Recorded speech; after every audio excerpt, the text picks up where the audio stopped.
السلام علیکم ورحمۃ اللہ وبرکاتہ۔ سلطان محمود غزنوی اپنی رعایا کا بہت خیال رکھتا تھا۔ اس کی عادت تھی کہ وہ راتوں کو بھیس بدل کر شہر کی گلیوں میں جائزہ لیتا کہ رعایا کس حال میں ہے۔ ایک مرتبہ کا ذکر ہے کہ سلطان محمود غزنوی اپنے معمول کے مطابق بھیس بدل کر شہر میں پھر رہا تھا کہ اسے ایک جگہ پر چند افراد اکٹھے جاتے ہوئے دکھائی دیے جو کسی جگہ چوری کرنے کی نیت سے جا رہے تھے۔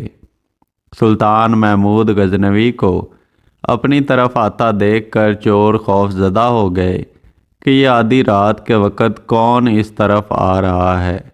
چنانچہ انہوں نے سلطان کو بالکل نہیں پہچانا تھا، اس لیے کہنے لگے تم کون ہو؟ سلطان نے کہا میں بھی تمہاری طرح کا ایک آدمی ہوں۔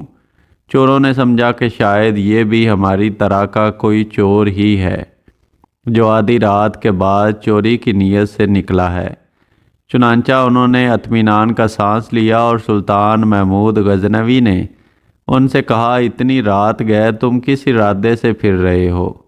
وہ کہنے لگے اسی ارادے سے جس ارادے سے تم پھر رہے ہو، یعنی چوری کی نیت سے۔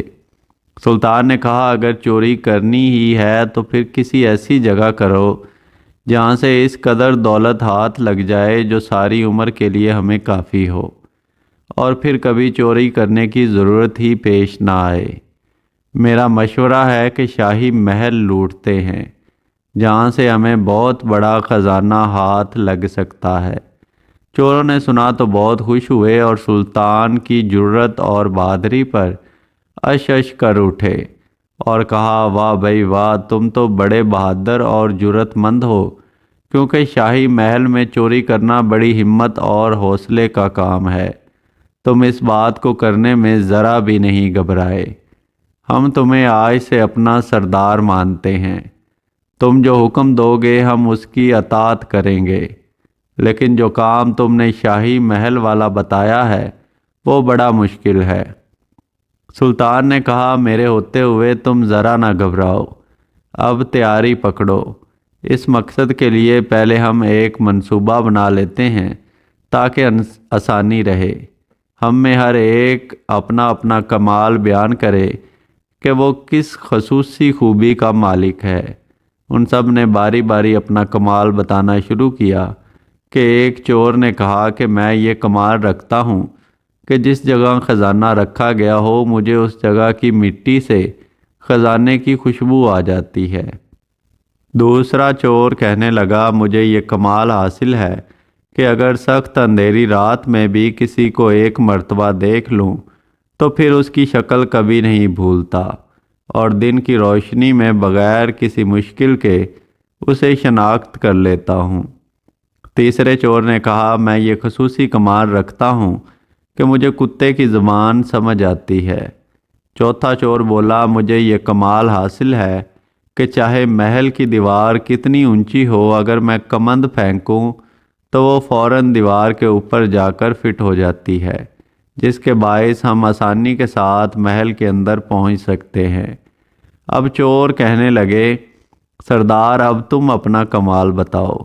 سلطان بولا مجھ میں یہ خوبی ہے کہ اگر مجرم گرفتار ہوں اور ان کو موت کی سزا کا حکم ہو، پھر جلاد ان کی گردنیں اتارنے کے لیے تختہ دار پر بھی لے آئے تو عین اسی موقع پر اگر میں اپنی داڑھی ہلا دوں تو مجرم اسی وقت قید سے چھوٹ جائے اور ان کی جان بخشی ہو جائے۔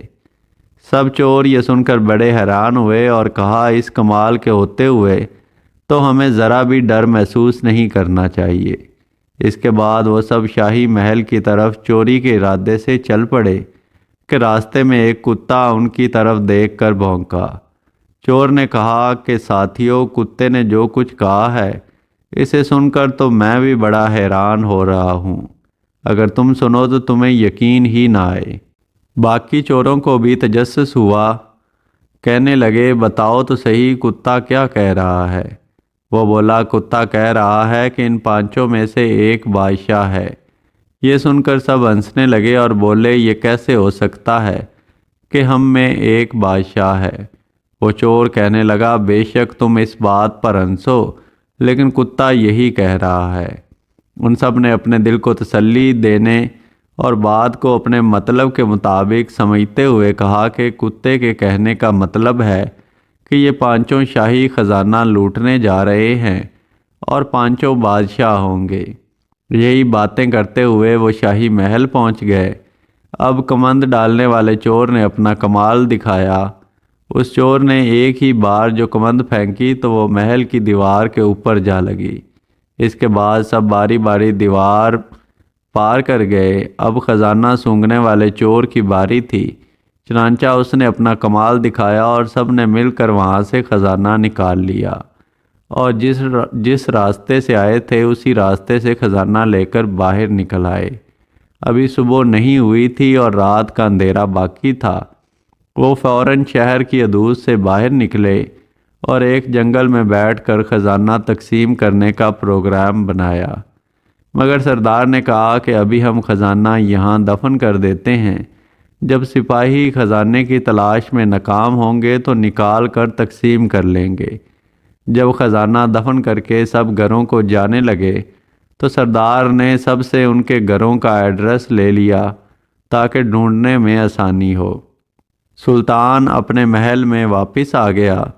صبح اچانک شور اٹھا کہ شاہی خزانہ لوٹ لیا گیا۔ فوری طور پر سپاہی چوروں کی تلاش میں بھاگے۔ سلطان نے سپاہیوں کے سربراہ کو چاروں چوروں کے نام اور پتے بتائے اور انہیں گرفتار کرنے کا حکم دیا۔ چنانچہ سپاہی فوراً چاروں چوروں کو پکڑ لائے۔ چور حیران کہ آخر انہیں ہمارا پتہ کیسے ملا، ہماری مخبری کیسے ہوئی، آخر ہمارا سردار کہاں ہے۔ خزانے کی چوری کے جرم میں انہیں سزائے موت کا حکم سنایا گیا۔ یہ سن کر ان کے اوسان خطا ہو گئے، آپس میں کہنے لگے، ہمارا سردار ہوتا تو ایسے وقت میں اپنا کمال دکھاتا۔ افسوس ہمارا سردار نہیں پکڑا گیا، اب تو وہ خود ہی اکیلا خزانے پر قبضہ جما لے گا۔ جب انہیں تختہ دار پر لے جایا جانے لگا تو حکم ملا کہ چوروں کو سلطان کے سامنے لایا جائے۔ اگر وہ کوئی آخری خواہش کرنا چاہیں تو مرنے سے پہلے پوری کی جا سکے۔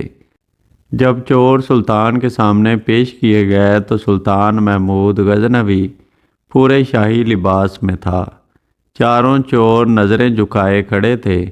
اچانک اس چور کی نظر سلطان پر پڑی جو اندھیری رات میں بھی ایک بار دیکھی ہوئی شکل کبھی نہیں بھولتا تھا، اور دن میں شناخت کرنا کوئی مشکل نہ تھا۔